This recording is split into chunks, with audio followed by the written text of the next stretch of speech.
Coming up on the first episode of Legendary Sickos, a legendary upside and Spike Week collaboration for Best Ball Sickos, a breakdown of the 2026 ADP landscape. What can we learn from our big board drafts, our pre-draft tournaments that we can use over the summer when Best Ball Mania and the DraftKings Millie and all of those tournaments drop? We talk about some rookie conversations, what rookies are going to rise, maybe some guys you should draft right now before they rise a little bit later in the summer, some changes in the market, running backs, quarterbacks, a weird landscape that we have in 2026, a lack of quarterback firepower, maybe, that we should be concerned about in our drafts. How do we manipulate all of this stuff in our best ball drafts in 2026? That's what myself, Erik Beimfohr, and Pat Kerrane,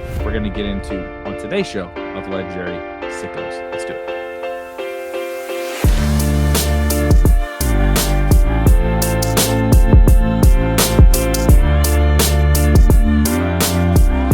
All right, Pat, we are back after a little hiatus. We both have clearly been watching a lot of F1. I've been watching a lot of college basketball. We had MLB opening day, but it's time to get back together. We're going to talk about some NFL best ball, some fantasy football. And I think you posed this idea that I really like the more I've thought about it, where, we're all talking about rookies. We're all talking about free agency. We're all talking about, these coaching changes and all that kind of stuff. And that's super duper important. But it's also probably a pretty good time before May gets here, before the draft gets here, to be like, okay, where is this like sort of fantasy football market? We've had an insane roller coaster really like since the introduction of this form of fantasy football with Underdog, back 6 or 7 years ago, and to now. And every year kind of has its own ebbs and flows. And to take a little bit of a step back and think about like, okay, what is this market that we're living in right now? How's that going to look? Obviously, we're recording at the end of March. How's that going to look in May? How's it going to be different? Where can we exploit it? All that different stuff. I think it's a pretty darn good time to kind of have that conversation. Yeah, and it's interesting because I feel like this year, as best ball gets more and more popular and kind of, I feel like people who are into best ball, it's become more common to be into best ball before the NFL draft. Like it used to be that it was kind of funny that like we were drafting seriously in May. I mean, now it's like January, that people are like serious about it. So it's become, I think the conversation around like what this year's best ball landscape looks like is just like starting so much earlier, but it's now, in this pre-draft period where I actually don't know how similar this market will end up being to the August market. I think it's going to be different in some really critical ways. And so it's kind of to me, like we probably should be thinking of this period a little bit differently than we will think of how to draft best ball teams in August and early September, and the same way that May always feels different than late summer too. But like obviously we don't have the draft yet, so that's like a huge domino to fall that's going to shake things up. So I'm doing some things in this pre-draft period that like I don't usually do in terms of my builds. I did have a very fun 0 running back build this morning, so still sticking to the roots a little bit, but it's interesting how much I am doing more hyper fragile this year than I tend to do. But I think it is partly related to the prices of all these different players that I think a lot, or at least a substantial portion of them, will change.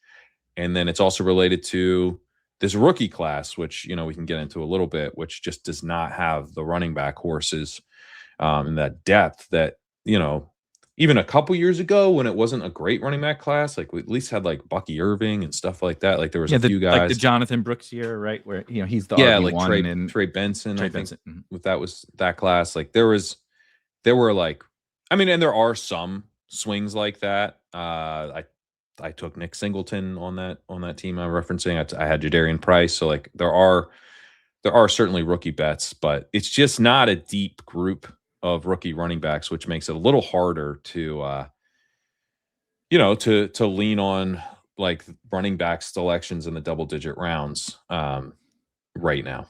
Yep. I totally agree. I have to say this because I got back into the quasi daily streaming just this week, and someone in the chat, I don't remember what we're riffing about while I'm drafting, and is like, I'm still pretty much a beginner in this best ball space or whatever. He's like, I haven't even got to 1,500 drafts yet. And to think about the fact that someone in our space thinks they're a noob drafting 1,500 fantasy football teams is hilarious, and also like not wrong. You know what I mean? Like it's we're in this weird place where if you told, like, I try not to even tell like my normal friends or whatever who know what I do and all that kind of stuff, but like how many teams I draft. And I'm not even in the top experts. Like if we took the fantasy football market, they would think that guy's insane, right? They would be like, they draft like maybe 2 fantasy football teams a year for 30 years of their life or whatever, right? So they don't get to 100 fantasy football teams in their life. This guy thinks he's a nobody because he has not even gotten 50, he's got 1,300 drafts under his belt, or whatever. And yet it is such a crazy sort of, the game has changed and stuff so much. Even when it started back in those early days, it was like, well, if you won 50, like Underdog had one turn. Best Ball Mania was the one, and there was no puppies, there was no Pomeranians, and all that kind of stuff. So all this stuff has shifted. And to your point, now we're all getting like, when's the big board dropping? It's like it's the week between the conference championships and Super Bowl, and we're drafting for the next upcoming season, which is a ton of fun and it's great and we all love it. But I do think it's important to, like you said, this is ultimately like a different game. The pre-draft stuff is almost like its own little different sections of different games, right? Yeah. Early, before, like pre-free agency, agency, and then post-free agency, but pre-draft. There's the season ending now. Yeah, right. There's pre-football stopping. Pre-coaching changes, right? We don't even have all the coaching changes. Yeah. There's like 4 or 5 different waves of pre-draft strategy where for 1 week, this guy is the best pick on the board.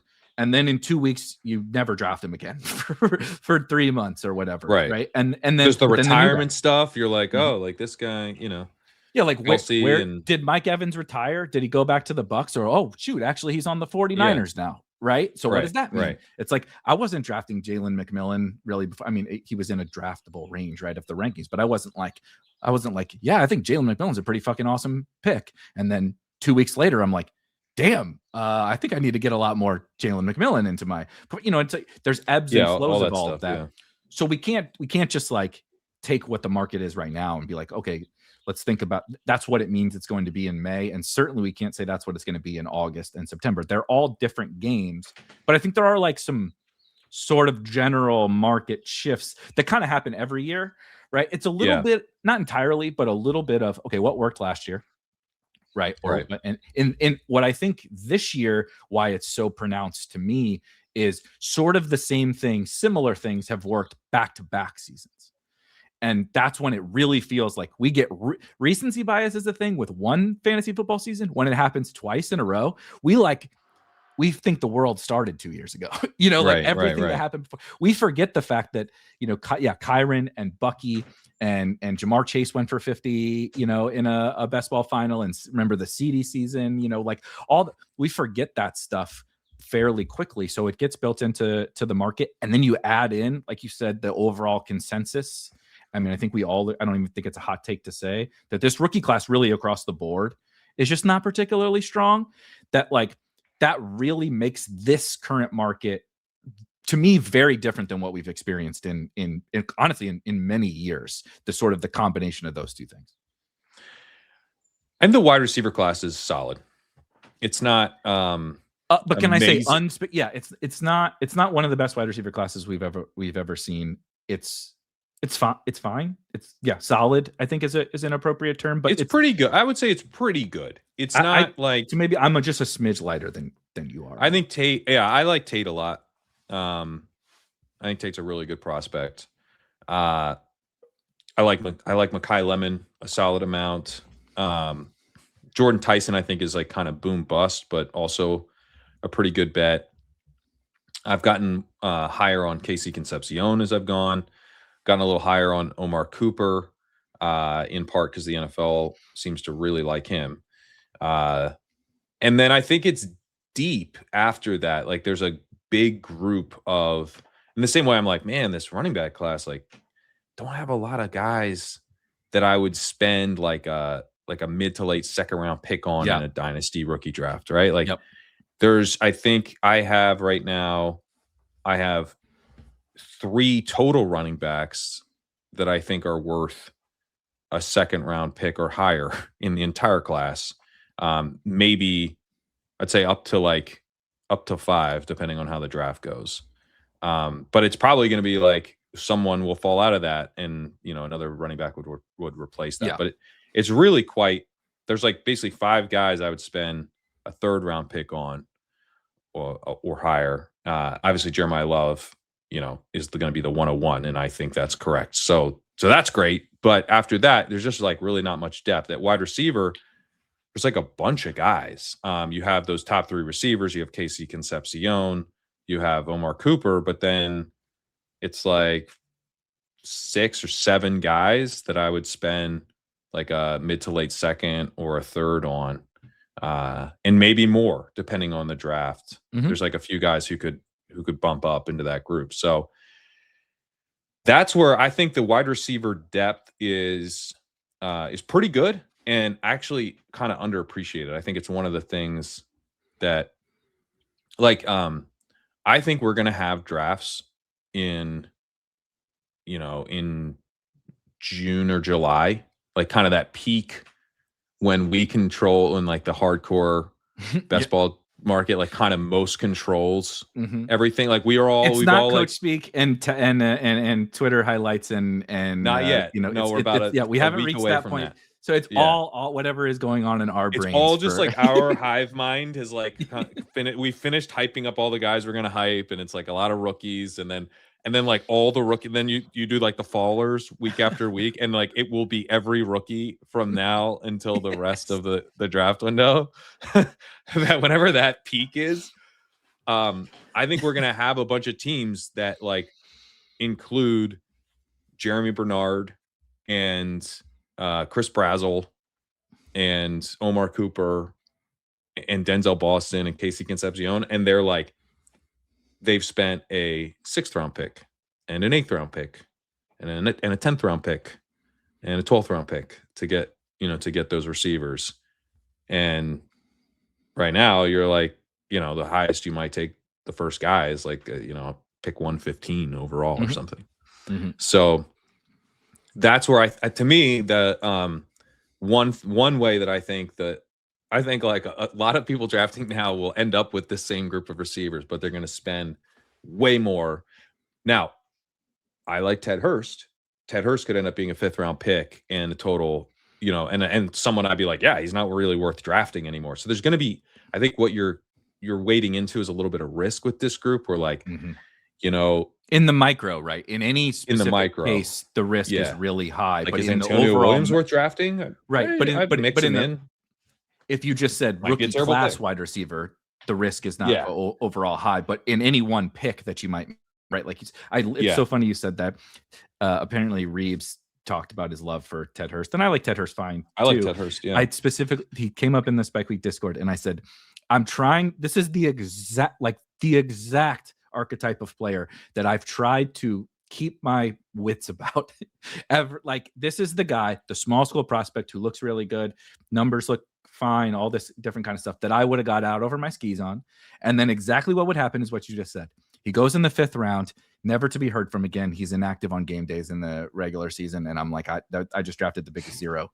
I drafted 30% or whatever of the biggest zero. Doesn't mean he won't hit or anything. I'm not even trying to make it about Ted Hurst, but that's like sort of how I'm thinking about once we get to that level of this wide receiver class. Something is probably a hit there, but also the risk is so high that I've been personally terrible at managing that part of it. And I feel like I hurt specifically my big board teams, but honestly, probably a lot of my teams taking on.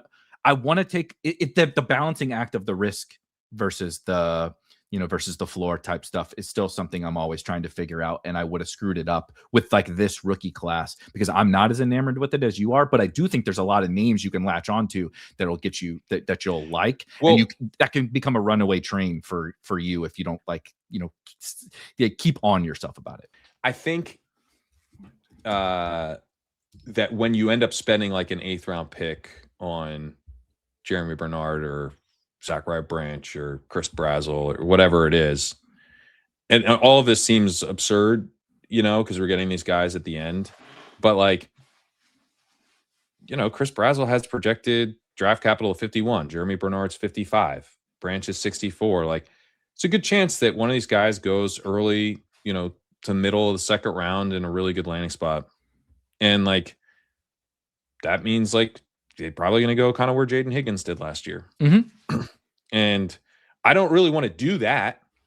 I'm not saying that these guys are like great 8th round picks, but I'm saying like they probably will go. Some of them will probably go in that like general range. Like even like Trey Harris, right? Trey Harris was going what, 11th or 12th last year? Mm-hmm. So, I mean, you're going to get, these guys are going to move up. The ones who get draft capital like are going to move up. And then I think that just to add, I think the difficult part of that is someone will say, oh, so you're saying like when we get there, like this guy's I need to take him in the 8th round or whatever. It's like, the point is the guy can be I don't feel so cozy about Jaden Higgins at pick 96, but I feel quite good about getting Jaden Higgins he would have been a good 19th round pick. Exactly. He would have been a good 19th round pick. So I'm just, I mean, I think you're getting the opportunity to get like, maybe two 9th round wide receivers for free. And it's like, you're going to have to probably eat, a few guys. Like Elijah Surratt was someone I took a ton of to begin, and he's fallen down the board and doesn't seem like the NFL's that interested. He's now projected to be a 3rd round pick. Wouldn't be surprised at all if he was a day 3 pick. Mm-hmm. I still kind of like him. I think he's a little like Elik Iamenor to me, where like he came out pretty well on my stuff even after he was a day 3 guy.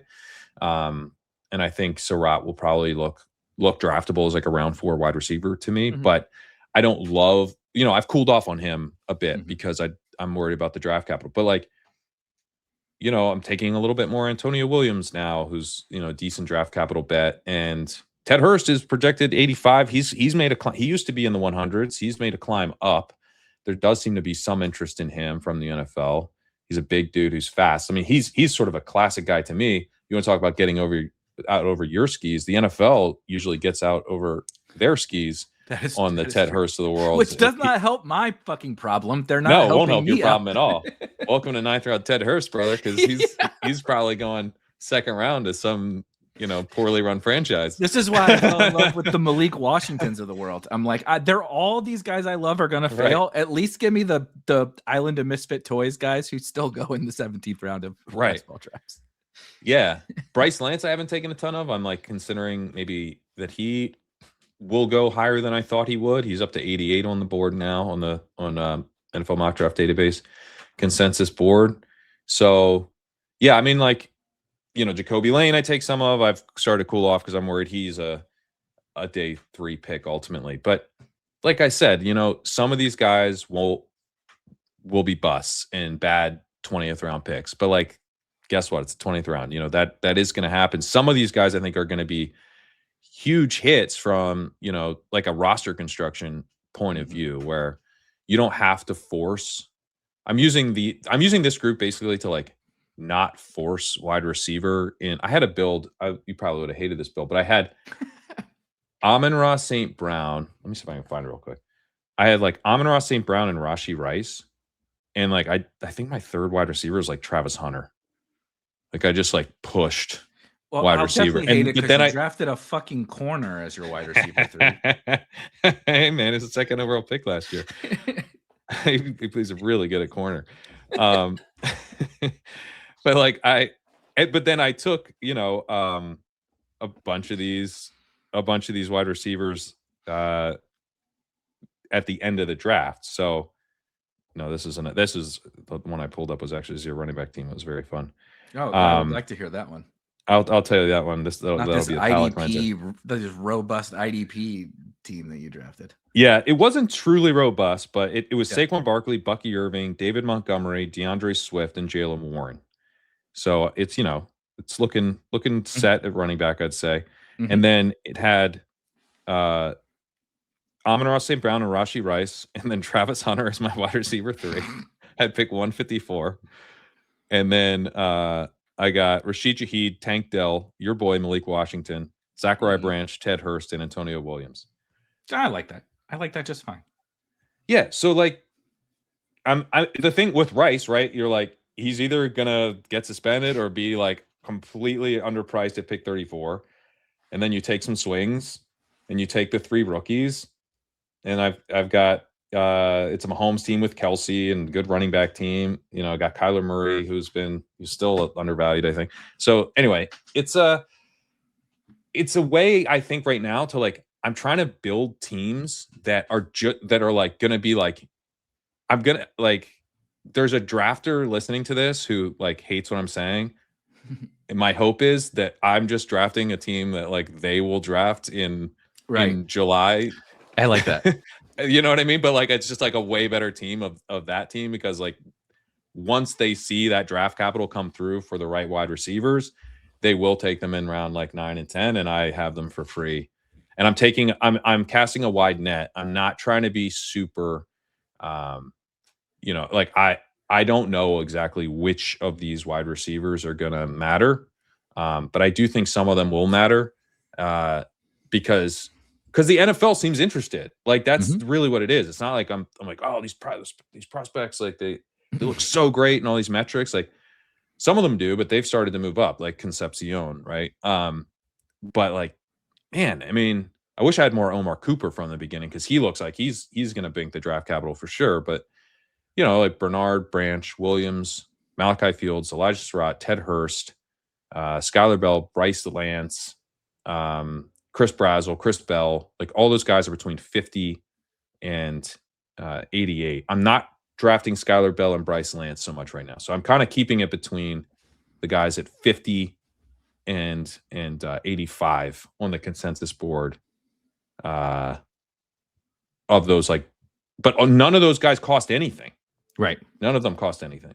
They're all you're like not 200 or later, or 180 or later, maybe. The price gap between like a Denzel Boston and those guys is pretty alarming when you start to it makes the Denzel Boston click harder for sure. Yeah. And it's not that he won't get higher draft capital. It's not that he's terrible. No one is saying that, but it's just like when you see all of those guys, like you said, as you can't give them away.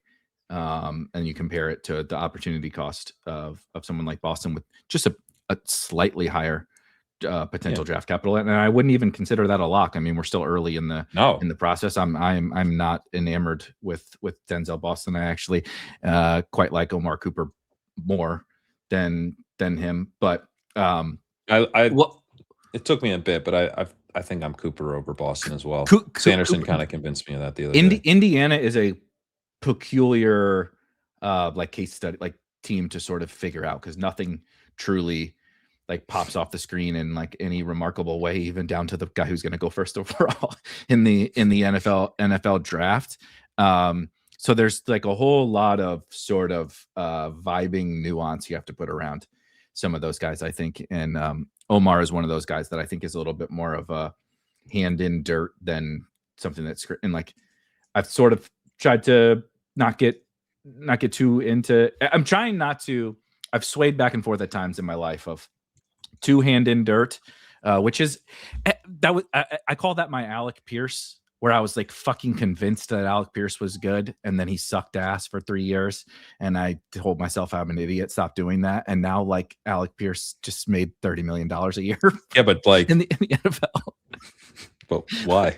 Yeah, I mean, I wouldn't pay him $30 million a year either. But so anyway, as you can tell, my brain is in a little bit of a pretzel. But I think Omar's a decent like balancing act of the two. I think when you turn him on and watch, I think he has some appealing. I forget what I'm going to screw up the exact stat. I need to memorize it or put a Post-it note or something. But he's like the only receiver in the country, like one of the only receivers in the last X amount of years who generated a certain percentage of his yards from yak and then a certain percentage of his yards from like downfield targets as well. So it's like it's a very unique skill set of like he's kind of Debo underneath with the football in his hands, but he also can do the, down the field, both get open down the field and also contested catch down the field, which is like he's not a perfect prospect by any stretch of the imagination, but that's what is like awesome for an NFL player to have. It's starting to remind me a little bit of like say Flowers.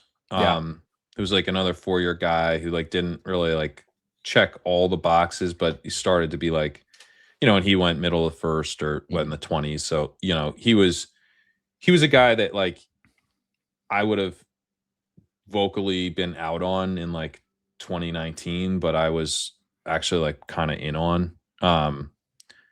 And like, yeah, this he's not as high upside of a prospect as I normally go for, but like he's probably going to be good.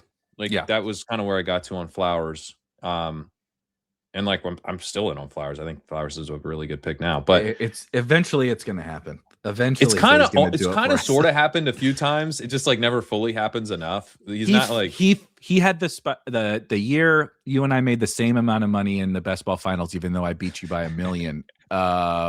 Was what Zay finally had a big he caught like an 80-yard touchdown in that game. Yeah, that was Achane and Waddle and everything. So that was fun, but it didn't result in monetary payday. I will say that, I mean, like Cooper, again, not a guy I'm taking like a ton of right now, but I think it's like he's someone I've been trying to think about how do I get a little bit more of even now as he's risen, because he's a guy like you want to talk about someone who could be a 7th or 8th round pick. I mean, Omar Cooper with first round. I mean, even higher, like depending on the situation that he lands on, the team he lands on, like what were we doing? Matthew Golden in what, round 5 and 6 by the end? Yep.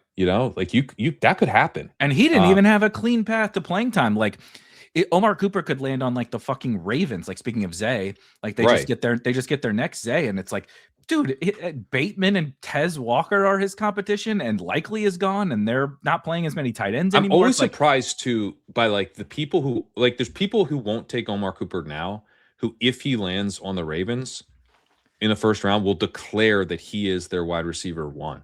Yeah. And like, obviously he's the wide receiver 1. And if you don't think he's the wide receiver 1, then you don't know what you're talking about because they just took him in the first round, you dumbass. Right, it's like, well, exactly. he's been projected to go round 1 this whole time. Yeah. Why aren't you guys taking him in the 130s? The Jets took Lemon, and you don't like the landing spot for him or whatever, and you love the landing spot for this guy. And it's like, but I'm glad you circled back. I'm glad you circled back to that, because that was the takeaway that, like, as you phrased it that way, well, you were saying, because this is generally what happens is someone's hate watching and they're like, everything you just said is wrong. I disagree with all the player takes and all that kind of stuff. Can't wait for you to tout Omar Cooper over Jordan Tyson in a month. But you can also do that to yourself. And that's actually something that really hit home with me, because I've tried to, like, whatever cheesy phrase you want to use, but like I always say, like, I'm going to take my medicine on X player. That's how I felt about Matthew Golden, right? Yeah. It's like, I didn't really like him as a prospect. I didn't even think the landing spot was that good, other than I know the Packers have a good offense, but like they had like 6 wide. They had so many wide receivers. They had to move one to corners, but another corner wide receiver. Like, I didn't love it, but I was like, I don't know, man. He's a first round pick in the NFL draft, and I don't really have like a lot of super strong reasons to take some big stance away from him. So I'm like, I'm going to eat my vegetables of Matthew Golden. I may not even get to my 8%, right? Maybe I take 4% or whatever. But I don't feel a reason why I need to take I feel really strongly about, in this silly game of best ball, is like, probably the most important thing you can do is figuring out like your true fades. I don't want to hear these soft fades and all that, whatever these stupid things we come up with. Like, who is you don't draft them, right? Like, I'm not drafting that guy. That's like the most important thing you can do. Second most important thing, right, is who's your highest exposure players. And then everybody else, so there's like 5 to 10% of the guys that you're like, okay, these are the guys that are going to, for the most part, define my season. And then these are the guys that are going to define my season, because if they crush, I'm fucked, because I'm not taking any of them. The rest of the shit is like whatever. But if they're in that whatever group, which oftentimes rookies who you may not have loved, but get draft capital or a landing spot that you like, they end up in that middle group. And if you're willing to put them in that middle group at a steeper price, all because you ended up sort of wrong on the evaluation or the landing spot or whatever, why would you not take them now?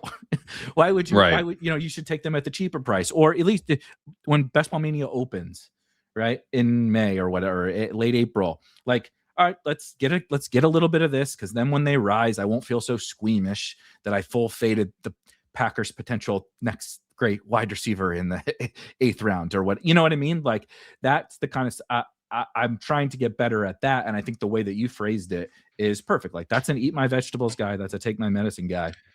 So like, now's a great time to take some of your vegetables, because look, the $10 you spend on the big board draft is still $10 you spend. It's 2 puppies. What's the difference? So now maybe, later on, you don't feel as uncomfortable about not having that guy when it didn't work out. Yeah.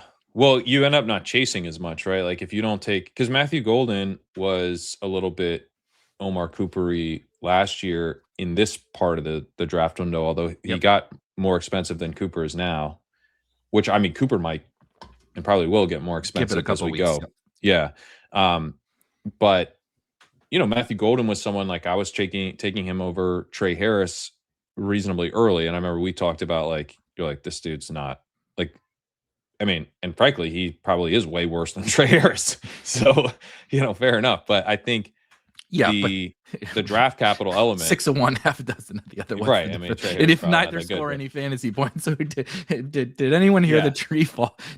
If nobody scored any fucking fantasy, yeah. But I mean, like, that was the Golden one was pretty easy to see coming from a draft capital perspective, and so then you don't chase him up. And when he was going in like the 5th round, it was easier having taken him in the big board. It's not like I never took him in Best Ball Mania or whatever, but it was easier to wave goodbye to this prospect who was truly just a bet on draft capital and a 40 time. And he was like an early declare guy. Like, he was sort of theoretical upside there. Big time recruit. And then, of course, his best games when he did pop a little bit were in the time when everyone is watching, right? He didn't do it in October against whoever. He did it in the college football playoffs against Arizona and State. Like, his teammate might have been good, but then, had this like off the field thing pop up, and then he doesn't get drafted. So like, but it was all like, in retrospect, you'd be like, see, there's so many reasons to think he's good. But then in retrospect, also, it's like, well, it's a pretty shaky profile, actually. The best part is the amount of people who said, trust me, all these Texas guys are awesome. It's Quinn Ewers, dude. Quinn Ewers sucks. And to be fair, Quinn Ewers is not good for the NFL. Yeah. Every one of those Texas players has failed. Every single one. I still think AD Mitchell might be good. He might be the best one, and he was the quickest fail. He failed fucking immediately, dude.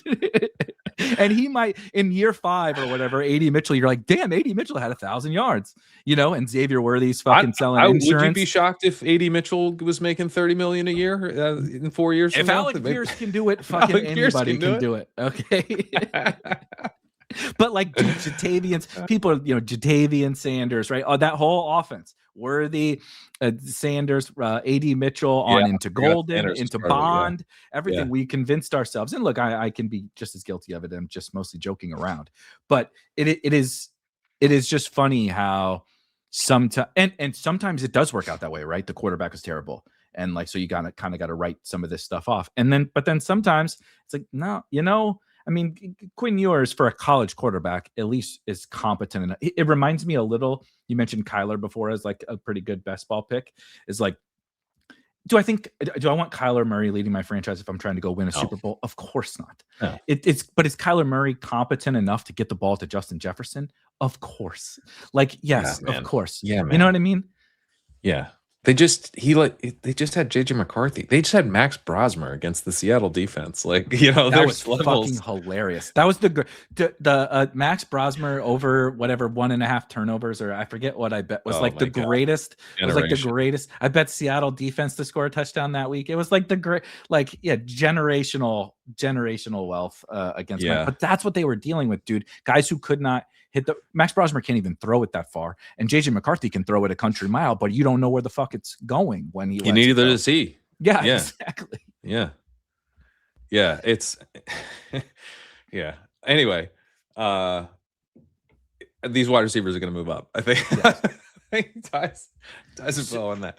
So what I do want to ask is, all right. So and some of them will go to zero, basically. Go to zero, of course. That's just welcome to pre-draft. That's the nature of things. Contests.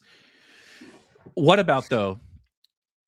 So if they're moving up, what's moving down? And I'll lead the witness a little bit. I'm not necessarily saying these are going to move down, but the mid-tier quarterback prices right now are through the fucking roof. This is like, trying to get nosebleeds at the Super Bowl. Like it's like, yeah, you want Kyler now? Guess what? He's going to be in the top 100 tomorrow or something like that, right? Like any quarterback with a pulse. I think for a variety of reasons, that's a little bit of a natural pre-draft effect. So like comparing to May and August. I think there is some pre-draft element to that as well. Yeah. Because there's so much, once you get past the like total locked in studs in the first 4 or 5 rounds, there's a lot of uncertainty. Right. Like the zero running back candidates are really squeamish because you're like, I don't know, man, Jalen Warren looks good, but are they going to bring in Rico Dowdle? Or are they going to bring in some bum? Bashal Tutin looks good, but are they going to, they brought in Chris Rodriguez, like there's a lot of uncomfortability in those rounds. So the quarterback, Tutin, but I agree. We don't got to do that one today. I've already fought that battle three times. Can't take Bashal Tutin in the 8th round. It just doesn't make any sense. Okay, we're gonna do it. What? Why? Chris Rodriguez was so irrelevant to 99.9% of fantasy football players last year that while he was on the roster next to a guy who hadn't played football in a year and was a 7th round pick, we pushed Bill up into like the 70s. Right. Yeah. Once Brian Robinson was gone, Chris Rodriguez was on that team and we didn't care. Chris Rodriguez ends up being the starter. Right now, that's sort of, they split the backfield. They split the backfield 3 ways, right? Passing down back and those 2 guys. Now, Chris Rodriguez, because he got paid more than you thought he should get paid, Chris Rodriguez lands in Jacksonville and the whole world is sending out the fucking bat signal on fade Bashal Tutin. Like, just let Travis Etienne go and replace him with Chris Rodriguez, and all of a sudden that's a huge concern. That's not a fade signal, guys. I don't get it. I'm not saying take Bashal Tutin at the 2-3 turn or something like that, but I'm saying if Bashal Tutin is good, Chris Rodriguez is not a fucking hindrance to him being a fantasy smash at pick 60 or whatever. No. What's the most receptions in a game you think Chris Rodriguez had? 1. Yeah, that's correct. How does he have double digits in his? And when I say most in a game, I don't mean last year. I mean in his entire career. This dude has never had more than 1 reception in a game. Dude, I drafted played 35 games. A shitload of Chris Rodriguez last year. Like because it was a little bit of what we're talking about. I drafted you know where I took a bunch of them? The Eliminator. Awesome Eliminator pick. Yeah, and he's a decent eliminator pick now, I think. Because I think he'll probably have a role early. I'm not saying Chris Rodriguez is a bad pick. I'm saying Chris Rodriguez is not a hindrance to Bashal Tutin being a good pick himself. Oh, yeah. I mean, that's what you're hoping for, right? Like with Bashal Tutin, someone, I've been in on Bashal Tutin like before he was drafted. I was in on him. So I'm maybe there's a bias here. I think, maybe I've just been ahead of the curve the whole time. Never I'll wrong. Say the second one. Never wrong. Yeah. Just early, brother. Never wrong. Just early. Just hope it's not your Alec Pierce. We don't need to do 3 more years of these. Let's have it hit sooner. And I frankly don't care what he gets paid. I just like him to score fantasy points. The Bashal Tutin thing. I mean, like, they were never going to give the entire backfield to like just Tutin and LaQuint Allen, like they were always going to probably bring in somebody I would say of the somebodies, Chris Rodriguez isn't like the best case scenario because he did play pretty well last year, and I think like does pose like a threat to a mediocre player. Like if Tootin's not that good, then Rodriguez will be a problem. Rodriguez has a skill, it's a skill. He's It's good. at a skill. He's a competent 2-down runner. He's nothing special there, but I think he's competent. But like, compared to, I don't know, like 3 years ago, Devin Singletary type of guy, like a guy who who comes in and is like really trustworthy in all facets. Frankly, like a Rashad White would have made me more nervous. A Kenny Gainwell would have made me way, way, way more nervous. Gainwell would have been a disaster. Gainwell would have been, certainly you would not be moving Bashaw Tootin up from where we were taking if they took Gainwell, because I think you'd probably moved him up.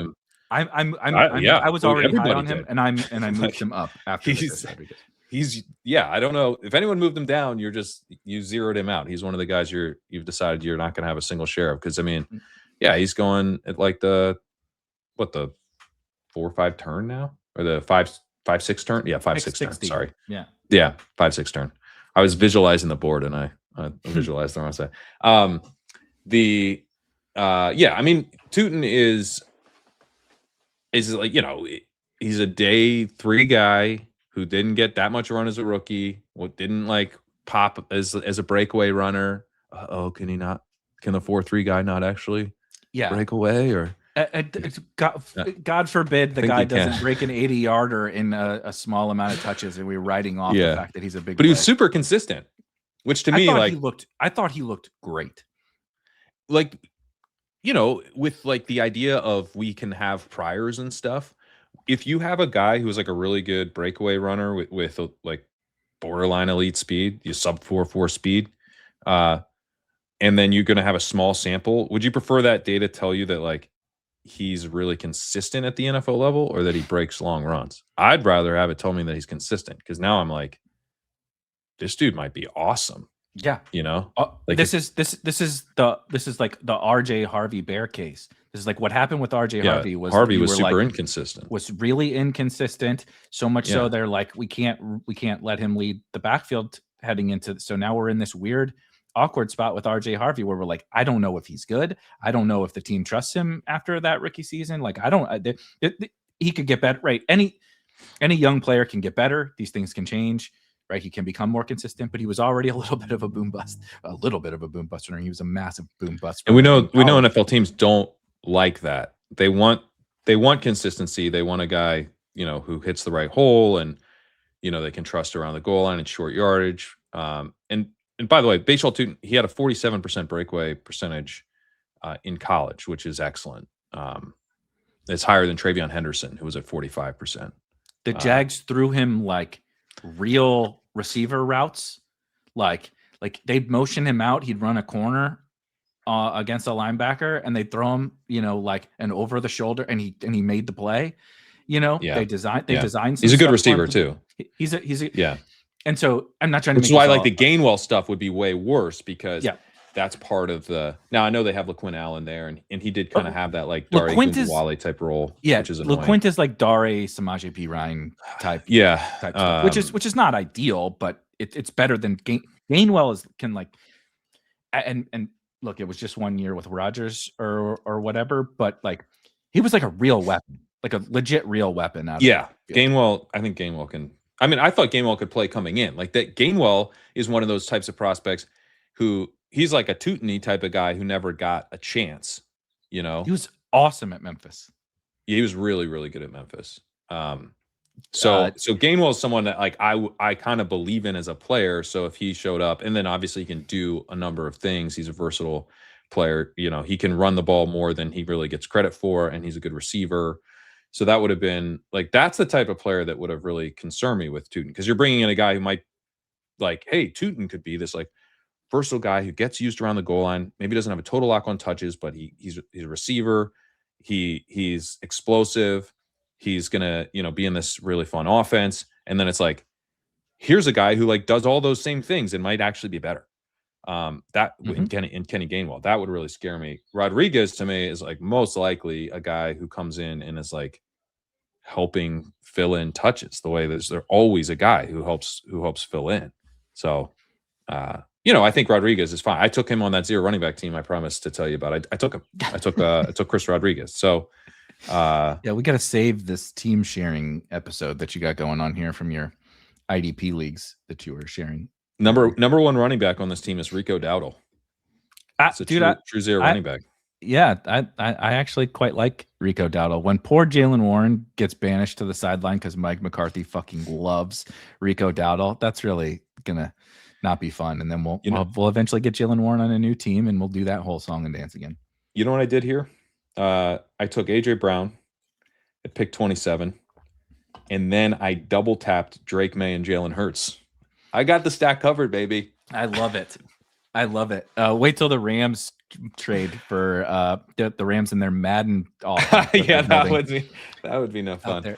That's a great rumor that I still feel unsure of, like, if someone's just fucking with us or something like that. That, like, there's all these AJ Brown trade rumors, and all they kept mentioning was the team that's looking into him was the Rams, and I was just like, this is like 6th grade me playing Madden. Like, what is Sean McVay doing, dude? You do have to fill out a full roster, but with those guys, I don't know. Although, did you see? I was gonna say they're putting a 7-on-7 team together, but did you see what the U.S. like the non-NFL flag football team did to the NFL players? They spanked them, huh? Beat the living shit out of the NFL players, and I forget who it was that was talking so much shit, the NFL players about, like, yeah, come on, like, we're professional football players, and they got that ass beat by the professional flag football players. It was awesome. That's great. So the quarterback thing, though, it's funny you said that, obviously joking about covering the AJ Brown trade, but the whole quarterback like environment, I'm still a little bit torn on, like, how does this shift? So right now, hold on, let me pull it up because I did this just the other day. So the top 6 quarterbacks go about the same as they did last year and have gone in most years. But if we go from QB 7 to QB 12, so still sort of your QB 1-ish, right? That's kind of through that generally pick 100 range. Last year, that was through pick 104. That's down to pick 90 right now. Is that big board? Maybe some, but I also think the rookie class stuff is important in that regard. The lack of back end cheap quarterbacks that we've had for many years that you could draft back there is important in that regard. So it's like a feeding frenzy in drafts for quarterbacks. The other thing is that even in 18-round drafts, with the sidekick and using Sims, we can, like, get a better sense of roster construction stuff. And the Sims like 3 quarterback in 18-round drafts. Mm-hmm. So when you get to 20-round drafts, it likes it. It likes 3 quarterback, and it does. I'll get recommendations when I go 0 running back. It will often push up quarterback, and it pushes up quarterback, and, like, it's like, hey, how about Drake May, Pat Mahomes, Kyler Murray's, frequently suggested, but even above that, like a Purdy, Mahomes, May, or Prescott, Caleb Williams, Lawrence, like those guys getting like a quarterback room that's loaded, because in this environment, if you go 0 running back, your odds of, like, what we always talk about wanting to do as 0 running back, of not just keeping pace, but actually, like, hitting on enough of these guys to where, like, our running back rooms are as strong as the guys who spend all the capital at running back, and we're lapping them at wide receiver. Mm-hmm. It's harder to pull off right now, I think, in these rooms, because we don't have those rookies. We don't have, like, this really deep group of 0 running back targets. There are some guys, but it's not like this incredible, rich, underpriced group of running backs. So what it ends up happening, like some of these builds, I end up going with running back rooms that are okay, I'm taking my shots later. I'm hoping, like a Nick Singleton breaks out or whatever. But, I actually don't have like 8 running backs. I've got like 5 to 6 running backs, and I've got 3 really awesome quarterbacks, and I probably have like good tight ends. So I'm good. I'm just like really good at the onesies plus receiver. And then my running back room, I'm hoping it's not a full punt, but it's probably not ever going to be the strength of the team. I'm hoping to find like 2 running backs who give me enough points in the playoffs. And then like I'm posting like crazy scores in each of the playoff weeks at quarterback, because I've got a ton of upside at that position. And so, I think that's part of it, in my opinion, is that like 3 quarterback, I think it's generally been undervalued. I think it's undervalued even more with 20 rounds instead of 18, and it's undervalued in some ways because of like the way these extreme builds, like the same way. Like if I go with a heavier running back build, and then you get to this portion of receivers that's not that interesting, I'll tend to get recommendations as well. Like, hey, just grab 3 quarterbacks. Just be really strong at quarterback. Put up a bunch of points at quarterback. And then your receivers are mostly going to be, these top 2 guys like that Amon-Ra, Rashee Rice team. And then you'll fill out other receiver points, but like your receiver depth is never going to be a super big strength. It's going to be good enough. And you're going to like lap people at quarterback, which is helpful, actually. So I think we just probably were underpricing quarterback. Like on that Hurts May team, like I have Stroud on that team. I didn't stop. I didn't stop at 2. So I think I will stop at 2 a lot more often in 18 rounds, because the opportunity costs, right, of that extra roster spot. But and here, the player pool weeds out too. Like pool weeds out. Yeah, it's when like you said, you just talked about earlier, like some of these guys are going to go to 0 or whatever. It's like, well, we're drafting those guys as if they're not going to 0 right now, and eventually they will. So there's just fewer draftable players, which makes it tougher, etc.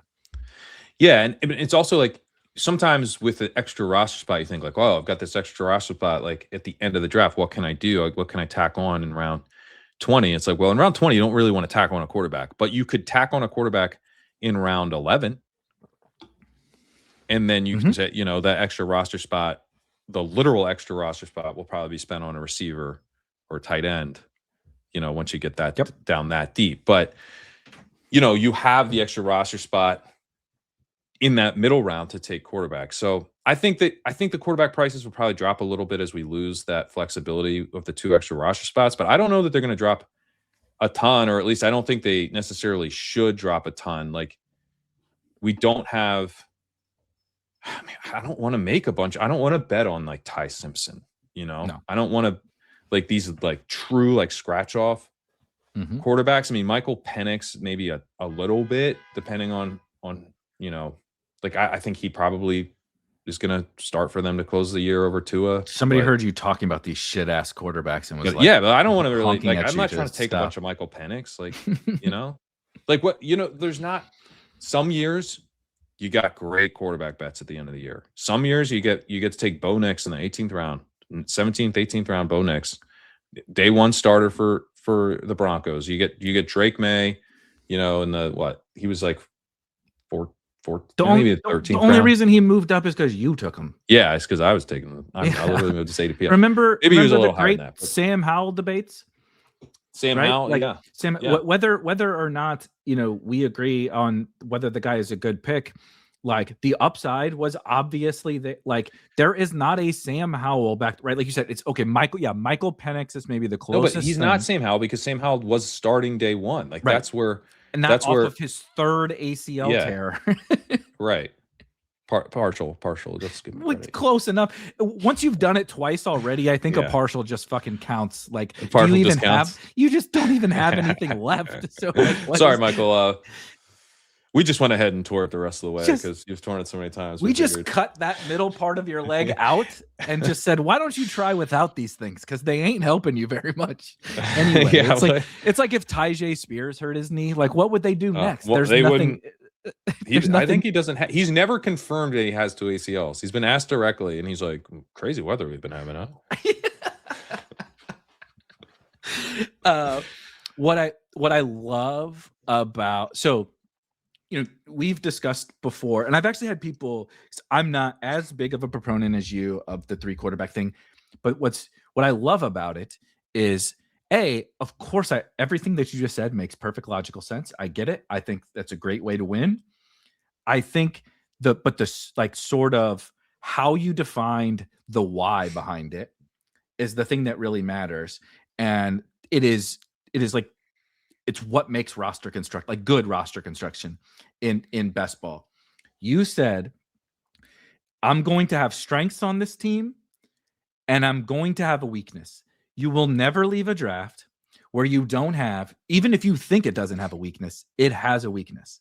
It's not, because it's just not possible to draft heading into the season. Now, chaos can shake out, right? You can find Puka Nacua in the last round. Sure. Now your wide receivers are great. No shit. Right. But like heading into the season, you cannot build a team without a weakness, right? And the weaknesses all vary, right? Just inherently 2 quarterback has a level of risk / weakness that 3 quarterback doesn't have, right? You can punt quarterback, and even if you draft 3, punting it is very different. That, right? A 2 tight end versus 3, elite tight end versus punt, all these things are different, right? Strengths and weaknesses.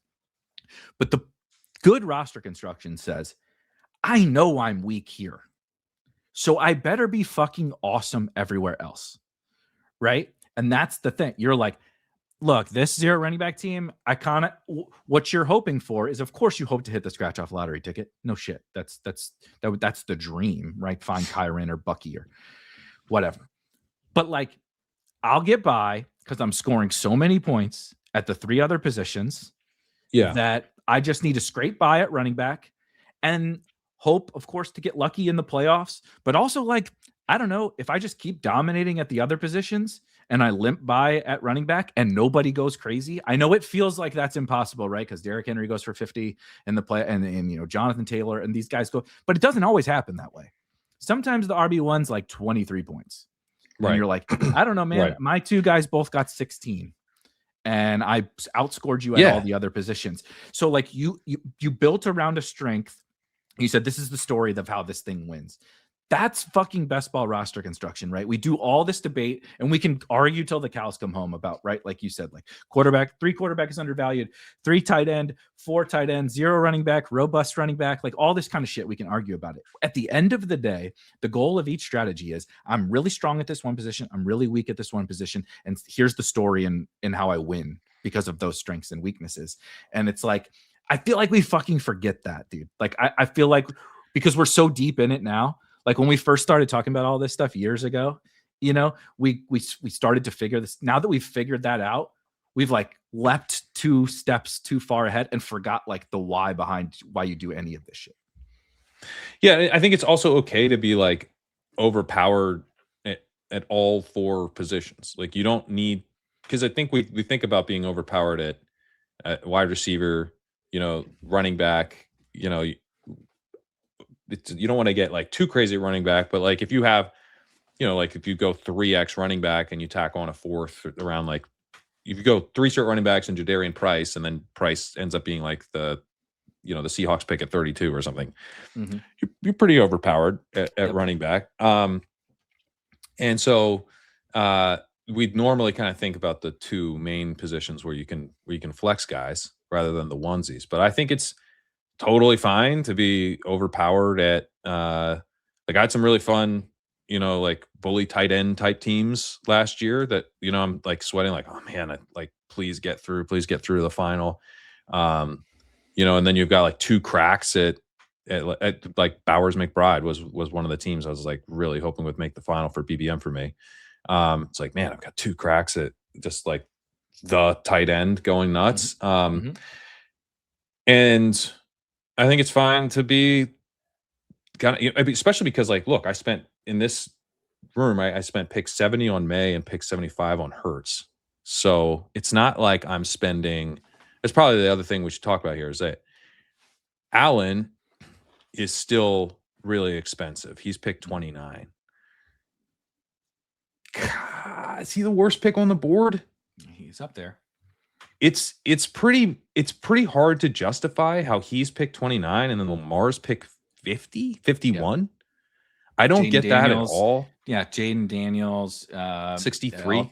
Right. Like just literally less than a year ago, these guys were all pretty close together. And now Allen Burrow, has remained the Hurts same. Yeah. in the 60s. May's now in the 70s. May like was way May. I had a dynasty team that I won with where I had Josh Allen and Drake May, and I started Drake May over Josh Allen. And had I not, I wouldn't have won. Like it was predictable and it worked.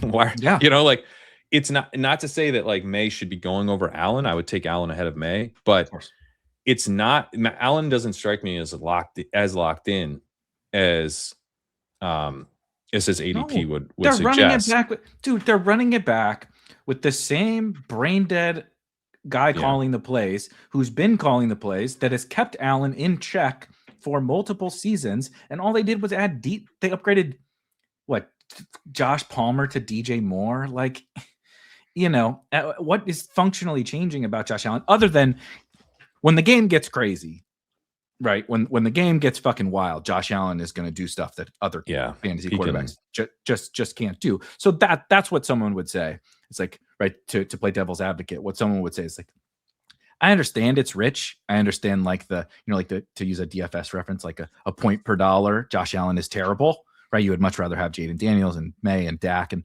whatever, but like he can get 50 in any week. And but isn't it it's like Josh Allen's like 8,500 and like the rest of the quarterbacks are 6,500 or something? Right. That's what it feels like. Yeah. That's exactly what it is. Why don't we just draft the guy? Like, okay, like have fun with 8,500 Josh Allen. Like he could beat me, but I'm not doing that. And by the way, this isn't the only slate in the pricing sense. It's the only slate of games that we'll see, but we're going to see prices shift. Some of the prices might come up on these other quarterbacks post-draft. I suspect that they probably will because, we're going to be doing a little bit less of the 3 quarterbacks. And so then, you kind of want to prioritize getting the good quarterbacks a little bit more for 2 quarterback bills. It like opens up a roster spot. They probably gain a little bit of value. And so maybe then Allen, by comparison, kind of, doesn't look like as bad of a pick. So, but like, I don't know, right now, I have a really hard time understanding the gap between Allen and Lamar, if you just want to leave it to that. And then, and then Daniels, Burrow. People hate Lamar, dude. May like the fantasy football community that drives this market that I can't ever figure out hates Lamar Jackson. It's crazy. Yeah, imagine Lamar Jackson with the guy who's just working with Ben Johnson and comes from the Sean Payton tree. Like, then there's no upside there. Yeah. There's no upside there. He's been working with a bunch of schmucks for years. And I'm not even taking that much Lamar because he is he is still more expensive than some of these other guys, but I'm not saying Lamar's the best pick. I'm not saying Lamar's the best pick, but if we're comparing these two things, like you have MVP quarterbacks who both run and have nuclear individual week upside, and they're the best quarterbacks on the planet, and one goes 2.5 rounds cheaper than the other one does. Yeah. So I think with the quarterback stuff, it will shake up a little bit, but it is not. It's cozy right now to kind of sit there in that pocket and take 3 of those guys. Like I'm doing that a bunch, and I'm trying to be done before. Like, I will take a Jacoby Brissett or a Geno, late. Fernando Mendoza, I think I got him in like the 170s today, which is really nice. I like Mendoza now more post free agency even than I did, and I was sort of bullish that this would happen. But the Linderbaum thing I think is big. The solidifying the offensive, obviously Kubiak is there. I'm not saying Jalen Naylor is some game changer, but just bring in more bodies of competent NFL players to surround this guy plus Clint Kubiak is like, okay, this feels pretty darn cozy. Yeah, I think he's a solid pick. He's more like a quarterback 3 that you're like, yeah, sure. Yeah, exactly. But a lot of times I'm taking like Stroud or Darnold, and kind of before a little bit of a drop off, I think. So, but yeah, that's a big feature of this pre-draft market, that kind of like that quarterback pocket. I think that general pocket has been like a feature of best ball drafts for a long time. one of the few things that hasn't really changed. One of the very few things. And so I don't think that's going to change like in a huge way. I think it'll shift a little bit. I think that like upper middle class moves up. I think there's a little bit of a gap. Like right now, like May's in the 70s and like Jackson Dart's in the 80s. I think there will be a bigger gap there. Like it just depends if Dart comes out and like his buddy and gives a horrible quote on a podcast that gets even fewer views than this podcast that we're on does. You saw the Cam Scadaboo. Not only is CTE not real, asthma's not real. It's not real, and he was just joking. It was just sarcasm. And as his mother said that. He apologized. He hasn't said that. His mom came. He apologized, of course, because they all do the stock apology. His mother came out and said that that's just Cam. He's just sarcastic. And I'm like, look, I'm sarcastic and I've slipped up and said things that I shouldn't have said plenty of times in my life. That wasn't even a good effort at comedy. That wasn't funny at all. Like, who's that funny to? Like, what is the joke? Asthma isn't real. How is that? I think Scadaboo. Has anyone done the Joker meme of the asthma isn't real joke? But I'm worried about Jackson Dart. They're best buds, and Jackson Dart, at least Cam Scadaboo is a little bowling ball. Jackson Dart plays like he's a bowling ball, but he's a quarterback. And so I wonder how I'm waiting for Matt Nagy to say he sees a lot of Trubisky in him in a complimentary. Yes. That should lower his ADP by at least a round. Sorry, that just reminded me. Did you see what the Bucks? They re-signed Cade Otton, right? Yeah. Did you see the GM quote about Cade Otton? Hold on, I want to make sure I don't screw it up because it's very funny. It's supposed to be a compliment, okay? And on what made Licht want to bring Cade Otton back. If you can find a wide tight end like him who can receive and also block, maybe not at an elite level at anything, but really good level at everything, it makes that player very valuable at the position. He basically said this dude's not that good at everything, but he's okay. He called him a jag post-signing. He literally just said, we really needed this guy back. He's the most mid-ass tight end you've ever seen in your entire life. Well, he is. I like the Rashid Shaheed one where they signed him, and then it was like, oh, so you guys like have a huge role planned for him, and they were like, we just like can't believe what a huge contribution Rashid made to our team last year. Like, we can get anything close to that. that would be well worth passes, the money. I was like, oh no. He's great in the return game, but we were all hoping you'd, play him on offense. That would be nice. Then they brought back Jake fucking Bobo. Did you see that? They matched $4 million offer for Jake Bobo, and Dawson Knox have to have incriminating photos on the GMs in the I know Dawson Knox. You saw the ones he's got photos of Dalton Kincaid's knee. Dalton Kincaid's knee and Brandon Bean out with a woman who isn't his wife or something at dinner, because Dawson Knox should have been cut so easily before this year. I thought they were gonna. Jackson Hawes was gonna be the guy there. They just restructured him, and it was very, very disappointing. But sorry, Dawson. I'm sure he's a good guy, or maybe, I don't know. But you're the good guy or a horrible guy who has blackmail on your teammates and coaches? And we don't know which. Maybe Brandon Bean deserves it. I don't know. He doesn't strike me as the world's greatest guy. If you were going to blackmail a GM, and I'd be like, don't do that. And you're like, well, it's Brandon Bean. I'd be like, well, you still shouldn't do it. But the GIF of the woman where she's like, well, that's the. I would go through the kombucha stages for sure. But anyway, so I thought that the quarterback thing was pretty fascinating, both because I agree with everything you said, 3 quarterback, all that, but it's genuinely, so it's more expensive. Like I said, okay, so the top 6, whatever, but 7 to 12 around more expensive than usual. 13 to 18, like QB 18 is 16 picks more expensive. The QB 18 goes about at the same price as the QB 12 did last year. Now, again, this is current prices right now. Right. But even if we adjust that down a little bit, we're still talking about pretty hefty prices, right? QB 24, same thing, goes.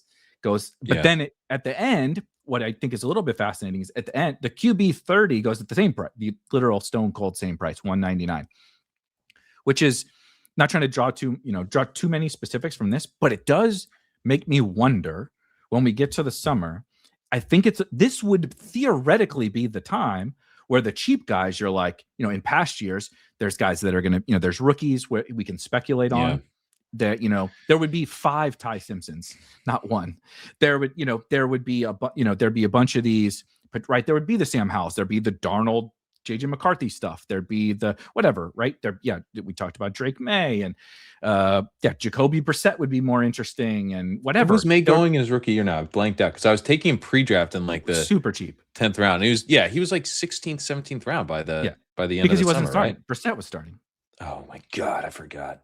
Yeah, Brissett was starting, right? So you could get May for free. But Russ it still kills me that May didn't crush his rookie season, even though he did crush the following year. Yeah, exactly. He's only essentially the MVP. I blame Mayo. I blame Gerard Mayo. Yes, for sure.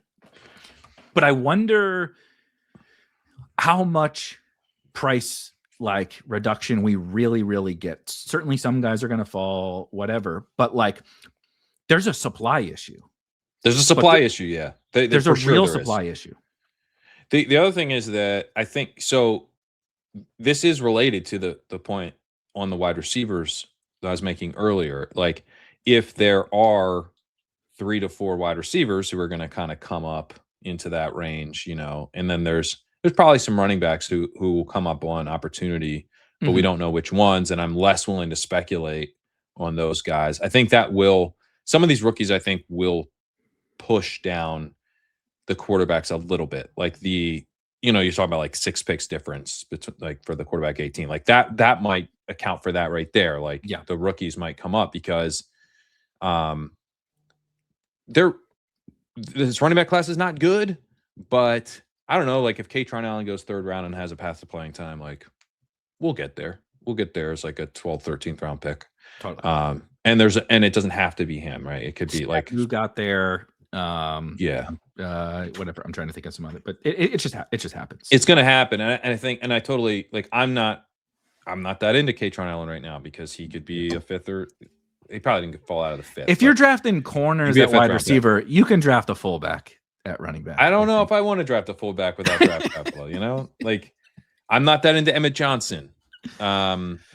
He's I think he's probably Eno Benjamin, to be honest, but that's fair. If he goes 3rd round and has a path to playing time, I think he's Kyron. Right. How about that? I mean, I hope he's year 2 Kyron, not year 1 Kyron. Yeah, right. Year 1 Kyron. Well, that would be very fitting for me if he was year 1 Kyron, and but I tend to like that kind of prospect. The guy who does it all, dominates the backfield, good receiver. Yeah. His breakaway stuff is atrocious in a way that Kyron was not. Kyron's obviously not super fast, but do as I say, not as I do, or don't listen to what I said earlier. But so for the Quinn, me calling out the Quinn Ewers stuff, Dylan Raiola, awful, absolutely fucking atrocious. All this baby Mahomes hype was the most unwarranted, ridiculous shit I've ever seen in my entire life, and he was awful. They should have benched him. They should have found out a fake injury for him. Right, we're in the end of NBA season where guys have a sore neck from sleeping wrong on their $1,000 pillows or it's whatever. Like when Fernando Alonso's 30 laps into a race, and he's like, "Oh, the car's he's rattling." Been lapped twice. You guys hear that? Lapped twice. I think I'm just gonna retire it. Yeah. Can you guys check? No, all good. Nope. All good. Nope. All good, Fernando. I don't think so. I'm pretty sure the car's not gonna make it another lap, so I'm just coming in. So yes, I'm being a hypocrite, but the Nebraska situation was quite bad. I'm also not a big fan of Matt Rule as a head coach of any team, including college teams. But that's a an archetype that I tend to fall for a little bit. And there's hits, and there's Yeah. Kyron Williams, and there's Benjamin, and he fits in the general group. What I'm actually trying to say is like Katron Allen, Emmett Johnson, Seth Right. McGowan. These are guys that, and then there's like, that would be like a tier of guys that I'm not that interested in, but are like very high on my list of guys I could become interested in. Yeah. Post draft. And Allen I take a little of because he falls sometimes, and he's not super expensive. And then there's like a fairly long list of guys where I'm like, yeah. I mean, if you were a surprising third round pick, like I guess I could be kind of interested, maybe like a Jamari Taylor, or like a Damon Claiborne or Kmart Emmett Johnson, which is generally not a good description, but that's it. He was a he's a slow, boring workhorse back who can do who catch a little So there's like a bunch of guys like that's not even worth, because like so many of these guys are literally giving me nothing. I'm not taking them at all. But they're kind of like watch list players. But some of them will probably be 14th round picks or 13th round picks even, because they land in a with a path to playing time and we get excited about them. Like this happens every year, like Ja'Cory Krosky-Merritt, it took until the late summer, but like I wouldn't have expected to be drafting him. I took bags and bags of Kyle Monungai, and I remember Kyle Monungai. He never got expensive, but I liked him a little bit more, like as a prospect. So there was a little bit of bias from me in that, but I still wasn't taking him, and I definitely wasn't taking him in the early summer. But then the drum beat starts, right? So you also have that Jaden Blue, that like you have this. These ebbs and flows of, like we said, there's like 4 phases of pre-draft contest stuff. There's also multiple phases of the summer too. So like you're like, well, in the summer, you're going to get the guy that lands in a good spot, goes higher in the draft than we think and lands in a good spot, who shoots up the board. But you're also going to get the guys who go in the maybe don't land in what we perceive as a great spot, and then the summer starts to play out, like Bill, like Monungai, like what, and you're like, oh shit. This guy's a thing, but he wasn't a thing in May, but he's a thing in July and August. And so there's all of that too. It's not just like, oh, once the draft is over, like wash your hands, who Ollie Gordon moved up, Ollie Gordon would have pushed down, that probably like the Darnold tier of quarterbacks maybe, or at least Mendoza. So there's going to be guys like that, I think, like regardless of whether or not they themselves end up being good picks, it's that I think they will help spread out the quarterbacks a little. So I think the bunching is related to uncertainty within the rookie class to an extent, where this rookie class is bad generally. Like I said, I like the wide receivers a little bit more than probably consensus, but mostly because of the draft capital I expect them to get. And they can't outside of the top guys. They can't make up for the entire lack of quarterbacks, running backs, even tight ends, right? They can't. Sadiq, Shore, Stowers, whatever, Trigg, whatever. It's like some years we have 7 rookie tight ends we're drafting. This year we have like 1.5.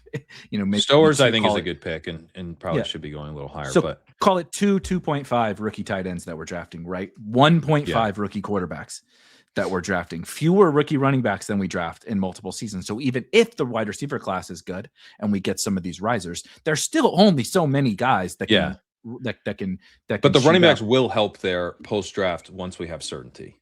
They will help a little, not as much as we would like, but they'll help a little. And I think it helps at the back end of that pocket, like we talked about. Right. Like, I don't think those guys are impacting so much now if Omar goes in the first round or whatever, that's one guy that could do this. Right. But that's one spot of ADP, not that big of a difference. But I think it's that potential pocket of the Purdy, whatever, Kyler type range or whatever. Then there's Concepcion could go there too. Yeah. I think he could jump up there too. That range is always in a little bit of flux because it's like stacking dependent. We do this song and dance every summer where it's like, well, the CD team, are they going to take Dak now or are they going to wait? We do that shit. So that range is always a little bit in flux. But I think generally speaking, because it is a supply issue, we're not going to get much discount. Quarterback is going to play differently this year, and unless you love Ty Simpson or whatever, right? Unless you love someone like that, is he going to go first round? I fucking hope not, dude. I like to make fun of some of these prospects, but he stinks. Like, dude, I just published my quarterback article this morning, and like, Was it how many quarterbacks did you talk about? I haven't read it yet. I talked about like the whole class, because I did God bless you. Oh, I actually screwed up the title. It's supposed to be tiers 1 through 6, and it says tiers 16. So I gotta change that right now. That's I know it's kind of apt. Yeah, it's like a pretty funny typo to have for this class. If it said tiers 1 through 1 through 16 is what I was hoping it would. If it's a tier 1 and 16, that would be great, because that would be great. Mendoza and then the tier 16 guys, because they all fucking suck. All right, I just fixed that. That's so funny. Let me change the friggin'. I guess no, that's gonna stay. Anyway, I wrote up like a bunch of guys. Like I wrote up Drew Aller. So once upon a time, mocked as the QB1 overall in. He was gonna go first round. It was, we were told. Really bad, not good. The Ty Simpson, I'll give you guys the at a glance. Simpson has the statistical profile of a day 3 quarterback, but the NFL seems into him, which matters. Yep, it's because he looks the part. You take him out to a 7-on-7 game, and you're like, get off the bus is not the right term, because he's like 6'1", 190 or something. But like, you go out there and you play a game of 7-on-7, you're like, holy shit, this guy can sling it around. He can run. He can move. But he's just not good at. He's Bama Zach Wilson. Yeah. So the comps I had for him were Teddy Bridgewater, Brandon Allen, Geno Smith, Cody Kessler, Brock Purdy, and JJ McCarthy. I like Cody Kessler, a little more athletic version of Cody Kessler, but that's I like. He's somewhat mobile, but he's like a game manager type. What I don't get about Simpson is like you're trying to. It's like the same bet you're making with Garrett Nussmeier, I think, but you have to pay for Simpson. Nussmeier was thought to be a Heisman favorite coming into this season, right? And then LSU went to shit, obviously. Right. Like I think if you were like, hey, we're going to draft Ty Simpson, I'd be like, can I convince you to spend a 4th on Carson Beck instead? Yeah. Because firsts really matter, and we shouldn't use one on Ty Simpson. Yeah. But yeah, I mean, I think that my number 3 quarterback in this class is North Dakota State's Cole Payton, because he could actually be really fun if he gets a shot. But I don't expect him to get a shot. We've never failed with North Dakota State quarterbacks before. It's never bitten us once, especially not dual threats who like drop back 23 times a game. And it's never gone wrong. And there's a Lance on the team. And there's a Lance brother. Yeah, there is a Lance brother. God. So even better. Yeah, very. But good. Yeah, I mean, this quarterback class is just it's Mendoza's fine. He's going to start right away. They might pretend he won't start. Like, well, we gotta work him in slowly. We got a program in place. It would sometimes get that bullshit, but he's functionally a day 1 starter, even if they make him wait 2 weeks or something dumb. And he's I don't think he's a great prospect, but he's fine. He's fine. I like that he's being dropped into what should be, if the Raiders stink doesn't wear off on what they got going on here, it should be a good situation. It's like a pretty good situation for him. Like, I think he kind of profiles as maybe like a Sam Darnold-y type of guy, like a bigger Sam Darnold is sort of what he could end up being. Herbert was one of his comps, but so was Blake Bortles, so was Carson Wentz. Yeah. I mean, if he turns into a pumpkin, I don't think it would be it wouldn't be surprising to me. He was not particularly good at Cal. He showed flashes of being good. Yeah. At Cal, he was really good last year. But he was outstanding last year. Yeah. And so again, that's why I'm like, that's why this whole I went on a long. But he's one guy. Yeah. Yeah, we have one. But that's also why I feel more comfortable about him with what the Raiders got going on, is because I think he's very right. If you get the Darnold, Zach Wilson thing, you're like, we can't drop this dude into the Jets, man. Like, you can't drop Mendoza into the Jets as an example and expect him to succeed.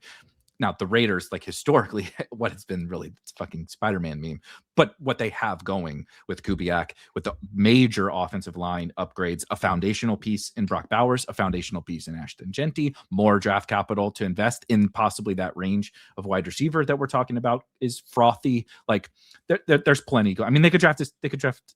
Who knows? They could literally take Omar Cooper, who he played with in college, if he falls to them. So like, there's a lot of goodness around him that makes me less worried about some of the concerns I have for Mendoza. But as you said, he's one guy, and he isn't the Drake May, the Sam Howell price, the Sam Darnold price, or whatever. You're paying for, I think, a totally normal, reasonable price for him, so he doesn't. He's more expensive than Ward was last year too, I think. Right. So and then I find them similar. They're similar. With the Raiders situation being a little better than Tennessee. The Raiders situation's better, but he actually comes out slightly worse for me, like a hair worse than Ward did last year. They're the same tier, and I like the situation better. And I think where he's going is fine-ish. I'm not. I took him, I think, twice in. I don't think he's a reason you win or lose no matter what. But but also that he has utility as a draft. Yeah, he's utility. He's utility. Yeah, but I think he kind of is going to bring up the rear to an extent, at quarterback. So not fully. You'll have the rubber sets and Genos and stuff, but like that group of like guys that I'm not worried about getting benched. Correct. He's gonna probably bring up that rear, but the rear is just, I think it's just going to be a little higher because you just don't have his. I mean, like, there's just what's going on with the Dolphins, right? Like that's bad. What the Cardinals could be a disaster. Like the Jets are always a disaster. They brought back they took Geno Smith, they benched him within like the second or third year. He was done. He got like punched by a teammate and then lost his job. It was like a disaster. And now he's back. Now he's their day one starter. Like, what? Teams almost never do this where they're like, hey, remember this guy who like we have a shitload of baggage with? He's our starter now at quarterback, the most important position. I saw a meme of when Geno Smith signed with the Jets that they did a meme of when LeBron came back to Cleveland. And I thought that was just out. That's really good. Like, do you think he walked through the door, like LeBron coming, like, Cleveland, this is for you, like he did it. The win-win for him. You think he's going to do the, throw the chalk up in the sky on the Do you side? think if Geno Smith wins the Jets a Super Bowl that it would be genuinely more meaningful than LeBron bringing Cleveland a championship? Because I kind of do. Yes, he got his jaw broken by a teammate punching him after getting benched immediately, and like almost was like out of the NFL because it went so bad. Just the sheer improbability of that happening has to mean something. His career was almost shorter than Johnny Manziel's, dude, and he's back starting in this organization. It was like it was insane. Unbelievable when he was filling in for Russ. He was like, "Oh, Geno Smith, okay." And then when they were like, "No, like we like Geno, like he's going to be our starter." It's like, "Oh, okay." That seems, and he was good. Not what I was expecting to say, and he's pretty good. Yeah. That already felt like his redemption, and probably was. But imagine if he makes a run with the Jets. I mean, this poor guy, truly legendary. What a career, though. The whole Jets debacle. I mean, legendary debacle. Obviously, then bounces around, gets a backup job, succeeds. It certainly exceeds expectations. Whether it was success or not for the Seahawks is debatable, but certainly exceeds. It was. No, I think you have to give him credit for succeeding with the relative. I mean, it wasn't just relative. They were a solid team. They were a solid team with him. Yeah. Mm-hmm. And then, of course, gets run out of town because it just had sort of worn out. We'd reached the ceiling of what the Seahawks could be, and then Pete Carroll gone and everything. Hey, credit to the Seahawks, which I did not think this was what was happening, but they realized they could trade Geno and then upgrade a quarterback, and they won him a Super Bowl. So, good roster management to you. But then he goes to the Raiders, and you're like, "Whoa! If he plays like he did in Seattle, Bowers, Jacoby Myers, Genty is fine. Some young guys on the. You're like, this is interesting." and then that goes full Jets. That had to be, he had to be having fucking nightmares, dude. Like that was, and I'm not saying he wasn't partially to blame, but holy shit, He was did so everything bad burn? last year. Everything just burned down around him, and then he locked the door and just started. And he went, I know just the thing to turn this around. I'll go to the Jets. So like, what a career! I'm glad he got those couple Seattle years, because my God, what a disastrous career. I want to share one thing with you about some running back prices, if you don't mind. Before we, yeah, just one last thing on quarterback. Go ahead. That I think is worth mentioning as a particular thing this year is that we do have, one of the greatest quarterbacks of all time coming off an ACL tear, and he's a pretty good pick, I think, at pick 91. You can have Jackson Dart. I'll take Patrick Mahomes. Especially like everything we have always talked about with these best ball tournaments, like the back-weighted production, the idea of Mahomes, at the end of the season, looking like peak Mahomes again, and you get it, like you're having a chance to have those teams, hitting their stride in the fantasy playoffs.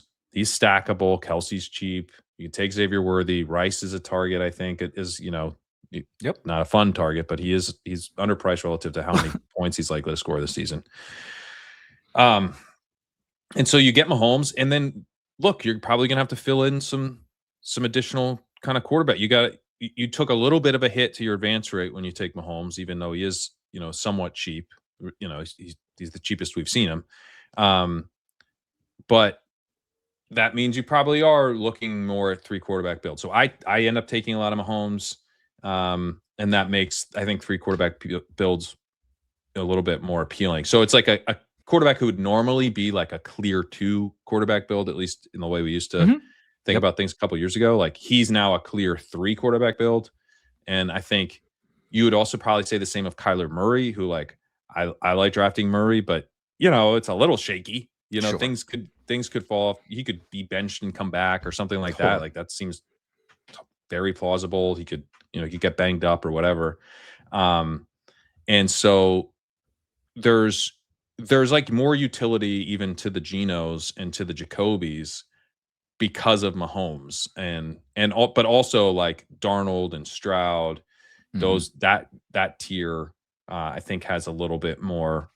I have more interest in those guys too, because I don't want to like have my Mahomes bet only pay off if he like starts playing well in week 1. Like I would like him to like not have to play well for like 6 weeks, and I'm fine. Doesn't matter, because I spent a pick that's not worth that much on another quarterback. Yeah. Yep. You can make it easier on yourself without really giving up too much. Yeah, exactly. What plays into your quarterback stuff, plays into all this pricing, is what has happened to the running back landscape. I don't want to like belabor this forever because I got to go in a few, but this is something I don't expect to change too much, because the majority of this is expensive running backs where we more or less know, right? Like sure, a rookie could come in and bury Cam Scadaboo or whatever. Like, yes, I totally agree. Right. One rookie could, but it's Jeremiah Love, and he already goes in the second round. So again, similar to what we were talking about with the quarterback stuff. So the top 12 running backs, what has essentially happened in the first couple rounds, round 1 is pretty similar. The order is a little bit different, but it's pretty similar. 6 running backs, 6 wide receivers.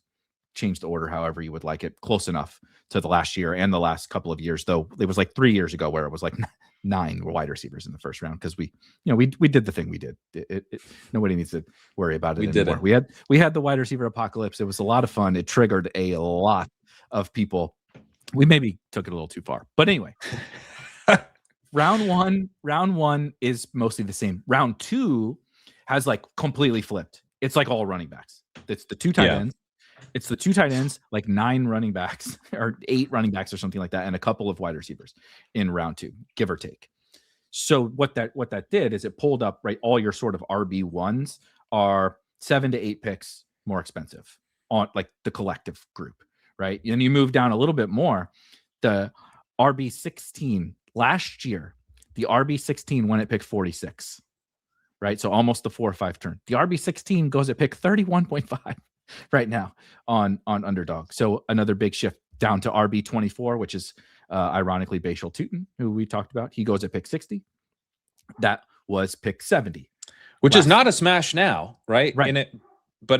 He was, I kind of found it funny that there was like the big backlash to him going in the 7th or 8th, who used to go around where Warren, I guess a little ahead of where Warren goes now, but yeah, he was right next to Warren before Dowdle signed and Etienne signed in New Orleans. But yeah, I mean, he's jumped up now to where like you're paying for him.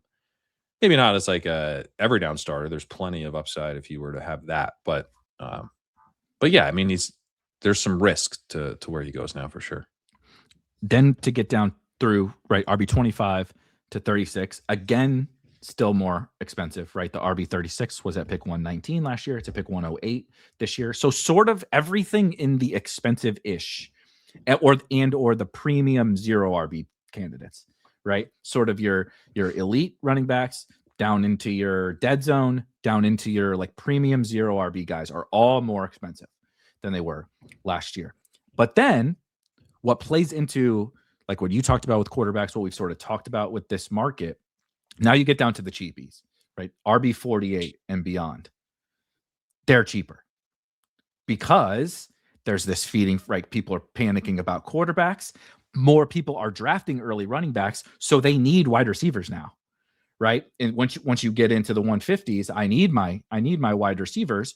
So those sort of guys, yeah. Right? Yes, you got to have corners, yeah. fullbacks, corner, fullback, and really bad NFL quarterbacks like Geno, Travis Hunter, and Katron got to be on these teams.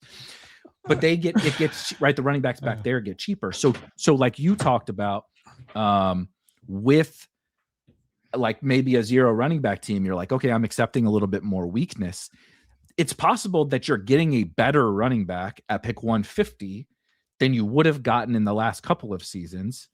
And so if you're embracing, all right, I'm going to make all my 3 other positions really good, these punt running backs are not as bad. Like the profile is not as bad as it used to be at this price, even though we're losing the rookie, like the kind of good rookie running backs. I think that might even solidify the late running backs a little bit more. Not necessarily in terms of like so maybe Kyron and Bucky aren't back there, but like locked in like year 2, year 3, potential breakout type guys. The backups are probably a little bit more clear post NFL draft back there. It's a oddly stronger crop despite a lack of influx of rookie running backs back there, just strictly through like what the market has done, because they've said, oh God, I got to get running backs now, right? For a variety of reasons. Running backs have smashed early for the last couple of seasons. The rookie class sucks, blah, blah, blah. But so everything got priced up there and quarterback got priced up, but the cheap wide receivers are not cheaper because that everybody needs those cheap wide receivers now. Yeah. You know what I mean? So you might actually get, I always think like Jonathan Brooks and Keaton Mitchell are back there, right? And there's going to be some rookies back there that are going to be appealing, but they just get priced down because this is what the market is. We take our running backs early, we got to get our quarterbacks, and now we need receivers back here. So there's actually maybe a little bit of, a fruit that could bear back there, back at the running back position, even though like at a glance with the rookie class, it doesn't feel that way. Yeah, I mean, it's a little that the late running backs I don't think there's not a ton of guys I like, and the guys I do draft are probably going to gross you out. Like I take Aaron Jones. I think that's fine. Yeah. I mean, he's so cheap. He's at 141. Like he's someone I'm used to being like, what are we doing? 9th round Aaron Jones. Come on. Right. This guy's washed. But you're getting him in the 140s. So there's stuff like that I'm comfortable with, and I want to be more in on Jonathan Brooks than I actually am. I've like for our stuff, I like have reviewed him. I'm like asking anyone I know, like, hey, like, do you think I should move up Jonathan Brooks? Because I just like want to, and then like everything like that I dig into, I'm like, I really can't justify this because he's the profile of guy who like so often you're like, oh yeah, like Jonathan Brooks, I was drafting him. I forgot. Yeah, this team could use a running back. Unfortunately, it has Jonathan Brooks on it. You know, like there's like so many of those guys that you like, you know, we wipe our minds of, and I'm a little bit worried he could be someone like that. You know, we're getting that second go round with him, and so we're thinking it might actually happen, but like Brooks might be like you know, an Isaiah Spiller in our For minds sure. eventually. The You know, the thing for him is a Keyshawn Vaughn.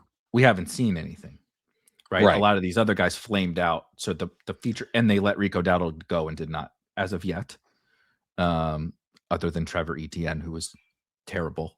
They have not added anything to the Bryce Love to the running back room. Bryce Love, there's the name I haven't heard, but I'm definitely not trying to make it about any of these, right? Like specifically. No, I know. Guys. I want to. Yeah, Brooks. I'm waiting on like. It's like the rookie wide receiver thing, right? Yeah. It's like I could nitpick Omar, who I like. We could nitpick Concepcion. But like collectively, there's a generally good price you're getting on this profile of a back that we used to pay more for. We did. It's just flat out true. The backups and the like. But we have more certainty. Like with Brooks, right? Like we don't know. I'm making a bet on those wide receivers, like Cooper or whatever. Like I'm making a bet that, and Cooper, it's somewhat priced in. It's actually more the guys who are free where I like it better. But like when I take Jeremy Bernard or Chris Bradley or whatever, I'm making a bet based on the consensus big board right now that has those guys as second round picks. And I'm betting on other guys that has a second round picks or early third round picks. And I'm saying, hey, I bet if these guys are second round picks based on everything we know about where second round picks go in the current best ball market, that they're not going to be available in the 18th, 19th, and 20th round. And there's like I have like a pretty strong piece of evidence in my favor that will happen for, you know, a few of these guys, because the board is not usually like completely wrong when you're talking about like, you know, top 64 player. For sure. So with Brooks, who I would really like to be more in on, I don't know that we have that information like headed the way we want. I don't know. Like I don't know anything about where Brooks is right now and what his role actually is. I acknowledge that like if we get information, if we get hype about him like looking awesome, that he will move up and he will have been a smash to take here. But like it seems just as likely to me, if not more likely, that we just don't really hear that much. And it's just sort of like this deafening silence. And like we kind of know what that means, you know? It's like, well, you know, it's just probably not happening. I guess it's just like they really are just gonna go back to Chuba. Well, they used Chuba ahead of Rico in the playoffs. They're definitely going back to Chuba for sure. Yeah. But I don't mean this about just right now as an example. I'm extremely fearful of like every late round, frankly, every late round, everything. But every late round running back right now, because of that, there's still so many dominoes to fall and there's so much uncertainty. But when what my prediction is when we get to the summer, that the quarterback stuff, okay, a couple guys fall, but it's specifically probably because of a couple of rookies, like you said, that get some good, right? We get some good rookie stuff. They move up, a couple of the quarterbacks fall or whatever. But I don't think that the market is going to change its opinion on early round running backs. I don't think it's really ultimately going to change its position on quarterbacks because, like I said, it's a supply issue. It's like they can only get so cheap if a lot of people, if everybody wants 2 minimum and a lot of people want 3 and there's only 28 that we can draft, you just run out of numbers at a certain point, right? I think the market changes a little bit on early round running back. What rises and what, like, how does that happen? Well, I think part of the reason it happens is that I think right now, like Hyperfragile is a pretty strong build because it takes advantage. First video I made of the big board was how that's like one of my preferences of how it's a great build right now. It takes advantage of a number of things, like that cheap wide receiver firepower that you get the wide receiver upside. End of season wide receiver upside is available for free in the final rounds of drafts. It is. You know, you can't tell me it isn't because we have that draft capital to back us up. We know that's a very strong signal. These guys are going to get looks at the end of the year if they get their draft capital, and some of them will. So you have that right there. So that takes part of your wide receiver room. Is taken care of for free if you target some of those guys, and that I don't think will be the case post draft, as I've been saying. Like, I don't think that cluster will exist. I think you'll have to pay for that now. So now that means, well, I need post draft to get more wide receiver firepower. I'm gonna have to pay for wide receiver firepower. And in fact, the guys that I was taking in the big board for free are kind of overpriced now. And so I probably want to be targeting wide receivers a little bit earlier in the draft.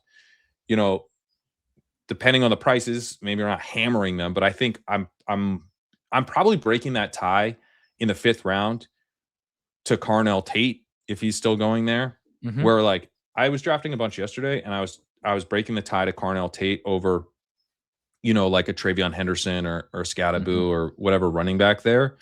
And I have to say, I mean, some of those teams, I was like, this team is hurting at running back. Like, I didn't really figure it out. And I kind of wish I'd just taken the running back there. And then I wasn't getting Carnell Tate later, obviously, but I could get, maybe a Cooper or a Casey Concepcion and like get a more premium wide receiver rookie bet.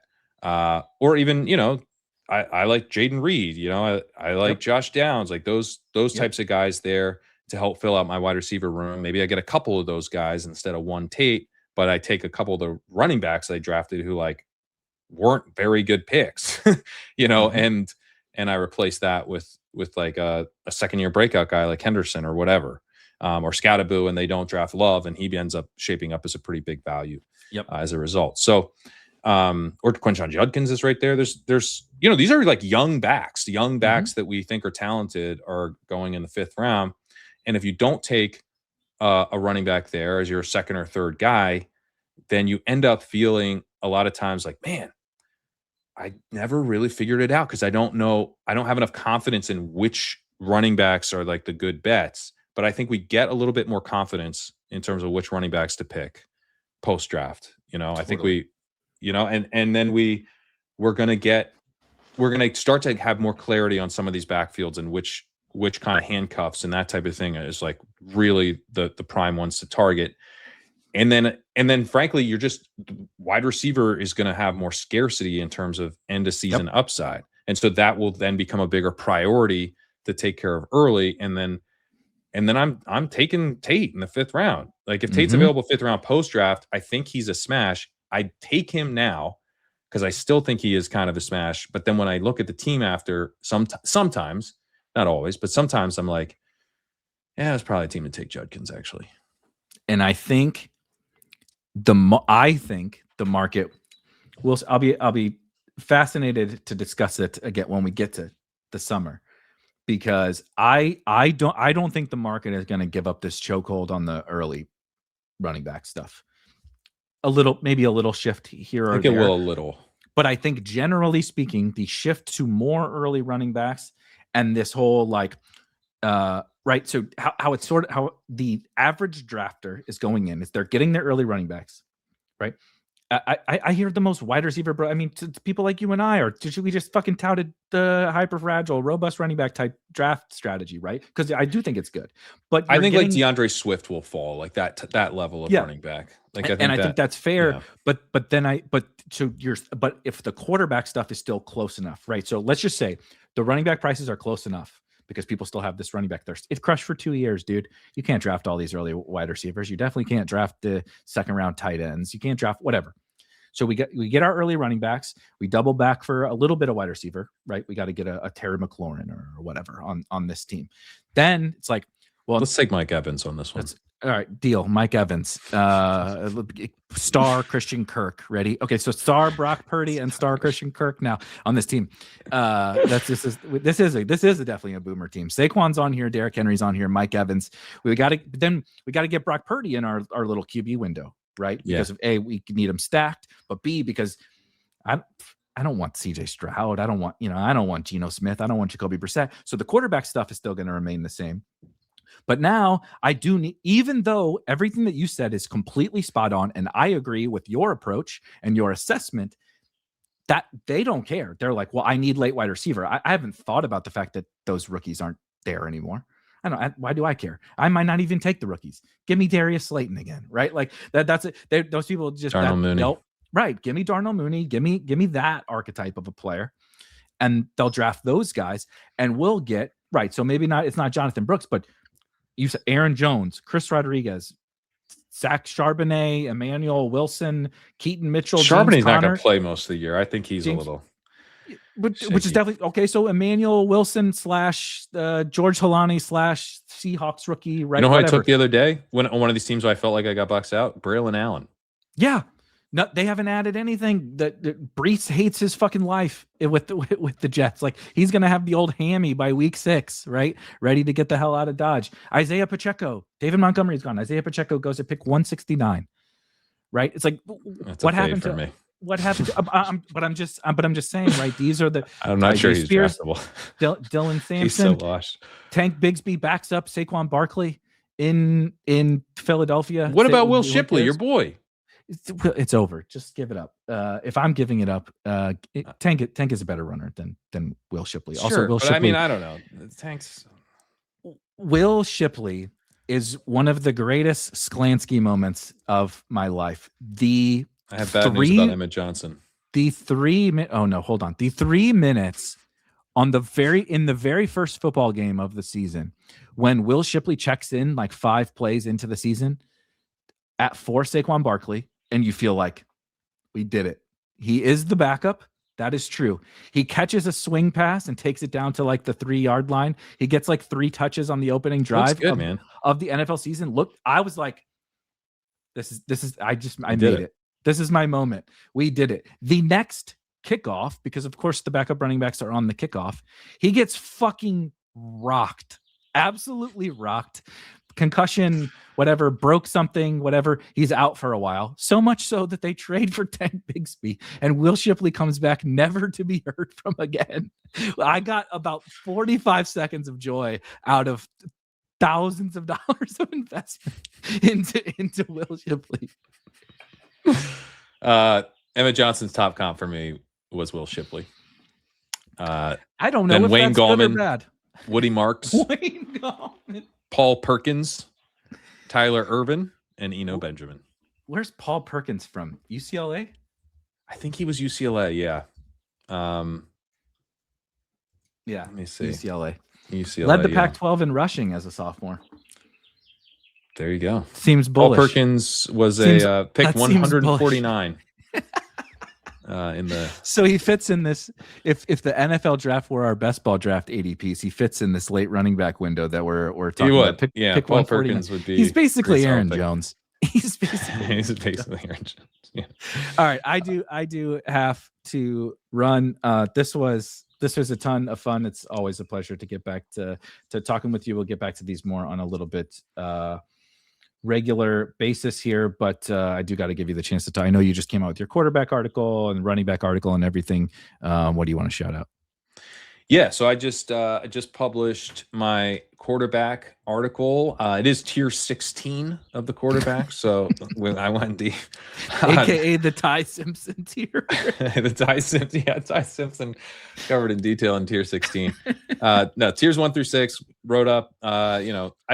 I wrote pretty much every quarterback who you might be mildly interested in, but brief write-ups on the non-top guys. I did write up Diego Pavia just because it's like, come on, man, you can't be that productive in the SEC, and he's tier 6 in his own tier because he's not going to get drafted. That's why there's a tier 6. But I also wrote up all the running backs, got statistical comps. And I went deep there too, even though, again, I said it's not a deep class, but I did little mini write-ups on like the Jamari Taylor type guys, Terrion Stewart, Le'Veon Moss, Kalen Black, Robert Henry, all that kind of stuff for dynasty purposes. And just kind of watch list, like something to refer back to when one of these guys gets drafted 4th round and we're like, do we care? And then working on the wide receivers, which will be out next week, tight ends as well. Matt Irby has an article dropping on Monday. dynasty focus, looking at some wide receiver buys. He's going to be doing a series of articles in the next couple weeks for this site as well. And then check out Underdog rankings, DraftKings rankings, and dynamic rankings. Have you covered with our sidekick tier, which we've got, that's covering big board and all DraftKings stuff as well, and got you covered there for all the contests through the end of the summer. And then again for playoff best ball, if you do that, the yearly sub covers that as well. Beautiful. And of course, you get 40% off a Spike Week premium with code LEGUP if you are a Legendary Upside subscriber. We just launched, I got some good stuff coming out. We're calling it the Draft Optimizer. So we have the Draft Hacker, which of course shows, all your exposure stuff, right? And the playoff schedules and all that different kind of stuff. We launched the Draft Optimizer, which if you've played DFS before, right? Like, you know what an optimizer is. It's a little bit like that, where we're not, like the sidekick is really helping push you like in the right direction for this, everything that Legendary Up, like all the incredible work that you guys have done, right? The Draft Optimizer is sort of like, take what's in your brain, go onto our website and put like, you heard, you agreed with 90% of what Pat said, but there's this 10% you're like, don't add it. Fuck you, Pat. Bashal Tutin sucks. You know what I mean? Like, Bashal Tutin's terrible. Isaiah Pacheco rocks. I want to take that guy. You come over and you put it in, and it's just like a DFS optimizer. It's going to spit out while you're drafting. Like, remember, I always call it the remember this tool. It's like, remember you said you wanted to draft X amount of this guy. Or you can create groups, you can create stacking rules, you can create, right? It's like, when I draft, so like you said, I'm drafting a 0 running back team. I might need some kind of chaperone guy, or I'm drafting a robust running back team. Remember you said when you draft a hyper fragile team, you need to get multiple of these rookies, right? Like, you can create that group and it will remind you of, like, you said this, but then you also have your exposures on there, right? So like, you could have the sidekick being like, hey, take this dude, and then you're like, well, I got my exposure. I said, I don't want Kyler Murray right now, actually. Right. So like, all this, like, we're trying to build this like tool suite that I think it works perfect with what you guys have done. And then we all do rankings and everything, that it like all works together to like, not only is it helping make drafting easier for you, it gets in your, it's so hard actually to draft teams with the exact plan of attack that you said you get to week 1 of the season and you're like, fuck, man, I only got like 7% of that dude. Or like, I go look at my Tootin teams and I'm like, I don't have a single Cowboy stack on my Tootin teams. You know what I mean? And you're like, what? You're like, what? Why did that happen? Sometimes the draft works out that way, right? Like, because you're trying to optimize every draft, and I'm trying to just draft my my favorite team or whatever in that draft. Having this sort of remember that tool, I think all this shit plays together. And of course, as I said, you can get 40% off. Just use code LEGUP. Go check out the stuff Pat's got going on.